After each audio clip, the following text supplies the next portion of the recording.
जळगाव पिंपराळा हुडको परिसरातील नरकयातना पाहून करुणाताई धनंजय मुंडे यांचे डोळे पाणावले। भ्रष्ट यंत्रणेला चपराक, स्वखर्चाने सफाईचे आदेश।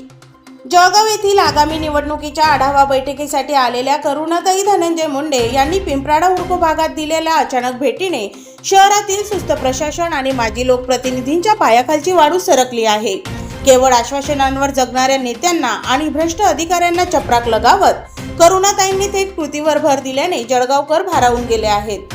निवडणुकीच्या पार्श्वभूमीवर आयोजित बैठकीनंतर कोणताही गाजावाजा न करता करुणाताई मुंडे यांनी आपला ताफा थेट पिंपराळा हुडको वसाहतीकडे वळवला। त्यांच्या या अचानक व्हिजिटमुळे विभागातील माजी नगरसेवकांच्या भुवया उंचावल्या असून त्यांच्या कार्यकाळातील निष्क्रियतेचे पितळ उघडे पडण्याच्या भीतीने अनेकांची झोप उडाली आहे। हुडको परिसरात पाऊल ठेवताच तेथील भयानक अस्वच्छता आणि दुर्गंधी पाहून करुणाताई स्तब्ध झाल्या।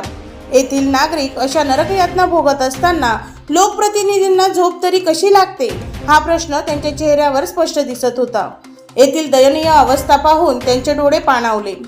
यावेळी जमलेल्या शेकडो नागरिकांनी, विशेषतः महिलांनी आपल्या व्यथांचा पाढाच वाचला।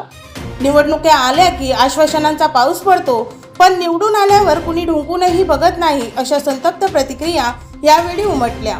वॉर्ड क्रमांक 10 मधील जनतेने गेल्या अनेक वर्षापासून होत असलेल्या अन्यायाला वाचा फोडली।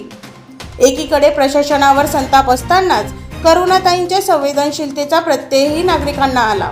भेटी दरम्यान जवळच्या मशिदीत अजान सुरू झाली हे लक्षात येताच करुणाताईंनी आपले भाषण आणि चर्चा तात्काळ थांबविली। अजान संपेपर्यंत त्यांनी उपस्थित जनसमुदायाला शांत राहण्याच्या सूचना केल्या। त्यांच्या या कृतीने सर्व धर्म समभावाचा आणि परस्परांच्या आस्थांचा सन्मान करण्याचा संदेश उपस्थितांना मिळाला। केवळ अश्रू गाळून न थांबता करुणा मुंडे यांनी तात्काळ ॲक्शन मोड धारण केला। त्यांनी वॉर्ड क्रमांक 10च्या भावी उमेदवार फिरोजाताई शेख यांना तातडीने सूचना केल्या।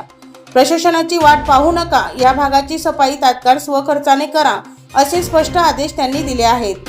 जनतेच्या आरोग्याशी खेळणाऱ्या व्यवस्थेला न जुमानता त्यांनी घेतलेल्या या निर्णयाचे नागरिकांनी टाळ्यांच्या कडकडात स्वागत केले। करुणा धनंजय मुंडे यांच्या या झंझावाती दौऱ्याने जळगावातील गेंड्यांची कातडी पांघरलेल्या अधिकारी आणि लोकप्रतिनिधींना कडक इशारा मिळाला आहे। आता तरी प्रशासनाला जाग येणार की जनताच त्यांना जागा दाखवणार हे पाहणे कौतुकाचे ठरणार आहे। मी प्राजक्ता तायडे, दैनिक हॅलो बातमीदार, जळगाव।